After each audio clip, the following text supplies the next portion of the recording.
To us, it was all one package. I mean, we didn't have to talk about it. It's not like we all looked at each other and went, Douglas, motorbike boots, right? You know, like William, you know, those big funny creeper shoes, you know. We didn't do that. It was so obvious. It was like the band operated with a kind of telepathic communication back then. It's like you didn't need to tell anybody that guitar's too quiet. We were almost like one being. You know, it was almost like an elevated spirit. We were kind of making decisions all at the same time, you know, and it all just seemed to click. There was something kind of supernatural. I know it sounds bullshit, but I tell you, it's like we were all a shared mind. We all thought the same things. We all liked the same things. We all dressed the same way without discussing it. The record covers, we did all of that. You know, we decided what the record covers ought to look like. We used to drive video directors mental because directing films was something we were very interested in, but we didn't have the confidence to tell people. We didn't know how to technically do it. So there would be a guy called the director.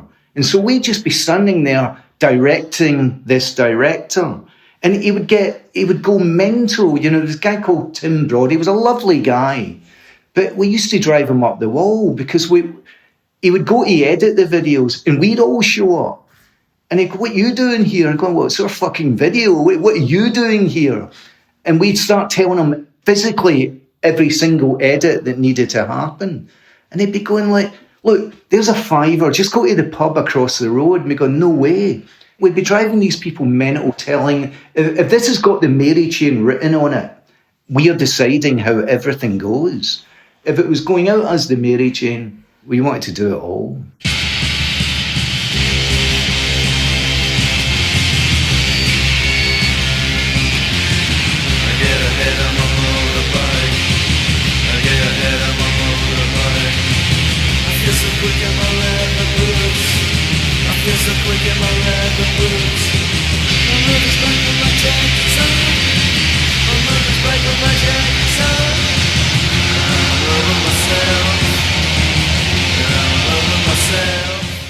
Well, the fuzz pedal was, I mean, I keep talking about all these key elements, but that was a huge one. I mean, we, at the beginning of the band, technically, we weren't that great.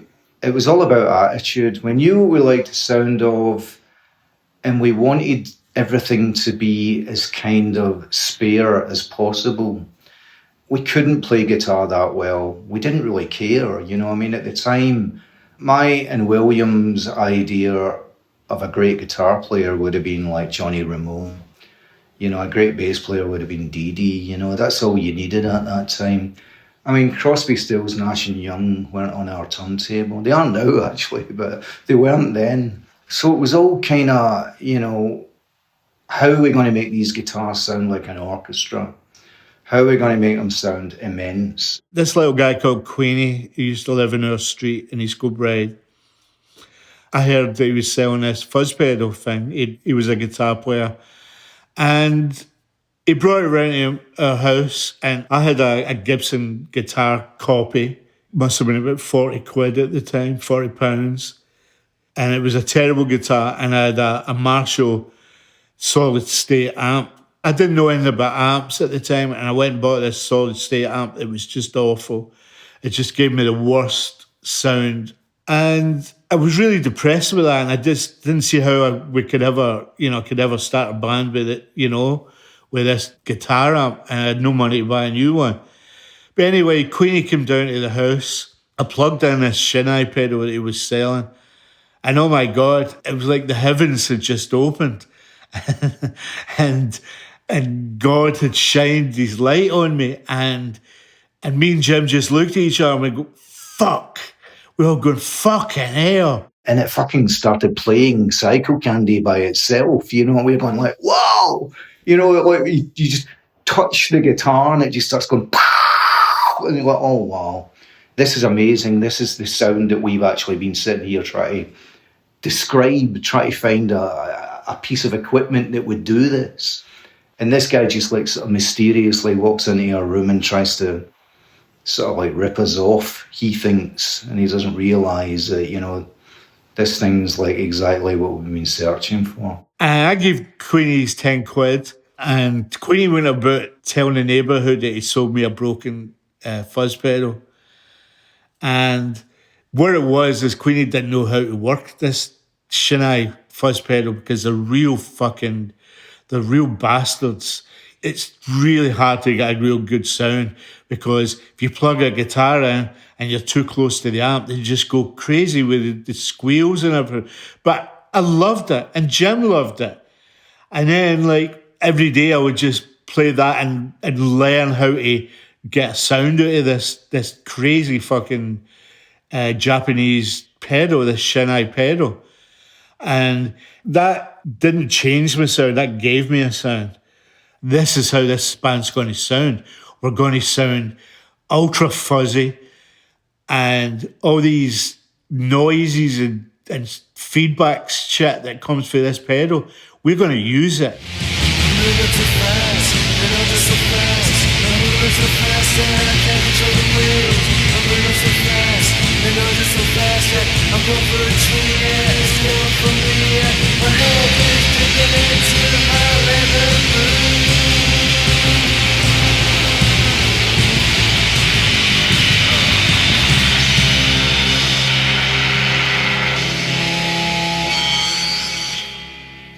The living end. What I remember about it is Jim playing the bass, I think. Douglas was our bass player, but I don't want to put him down, but he was not the greatest bass, but he would admit that as well. When we made the record, anybody could come up with an idea. Like John Loder, for instance, once came up and said, why don't you use this as a snare drum? I forget what it was, but it was the side of a bucket or something. And I remember it had a really good snare drum sound.